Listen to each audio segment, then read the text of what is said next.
This is a true story. Japan's king of prison breaks managed to escape multiple times using nothing more than a wire, a nail, and even a bowl of soup. The story began in 1933 in Aomori Prefecture. A man named Shiratori Yoshiro, along with an accomplice, got into a fight with a homeowner during a burglary. The homeowner was accidentally killed, and the two men fled for 2 years. In 1935, Shiratori read in the newspaper that his accomplice had been caught. Out of loyalty, he decided to surrender himself so his partner wouldn't bear the blame alone.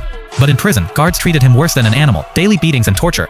Unable to endure it, Shiratori planned an escape. At 5:30 a.m. in 1936, using the 15-minute patrol gap, he picked his handcuffs and the cell lock with a piece of wire stolen from a bath bucket. He then climbed onto the roof and fled. Guards didn't discover his absence until the next morning, thinking the bundle under his blanket was him sleeping. Unfortunately, with no survival experience or clear plan, he was soon caught again. His sentence was extended from 15 years to life imprisonment, all for 3 days of freedom. In 1942, he was transferred to Akita prison during World War II. Conditions there were worse. Guards forced heavy labor and harsher beatings, fearing his escape history. His cell had steel doors, copper-plated walls, and even at night, he was shackled on the bare floor without bedding. The only guard who treated him kindly was Captain Kobayashi, who never laid a hand on him. But on June 15, 1943, in the middle of a stormy night, a guard found his cell empty. Shiratori had scraped the skin of his palms and soles with a nail to gain grip on the smooth copper walls, climbed up to the skylight, and pried open its rotting wooden frame. He used the thunder to mask the sound. Once again, he escaped. 3 months later, Kobayashi heard a knock at his home, Shiratori himself. Shiratori explained that he didn't mind prison, but he escaped only because of torture. He wanted Kobayashi to help him expose Japan's corrupt prison system in court.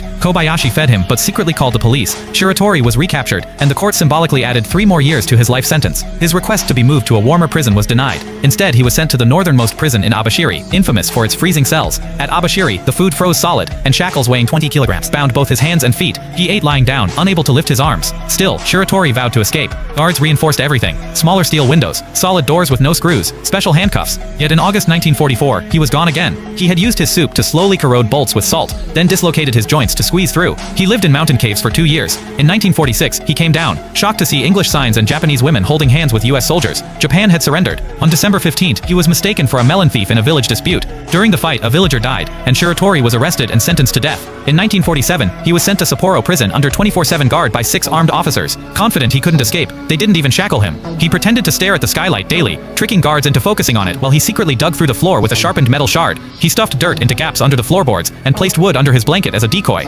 Eventually, he tunneled out again. In 1948, while resting on a bench, he met a policeman who kindly offered him a cigarette. Overwhelmed by this unexpected kindness, Shiratori foolishly revealed his name. He was arrested again. This time, the court ruled the villager's death was self-defense. They noted that in all his 4 escapes, Shiratori had never harmed a guard. His death sentence was overturned, replaced with 20 years in prison. Finally, he was transferred to a warmer facility, treated humanely, and never attempted escape again.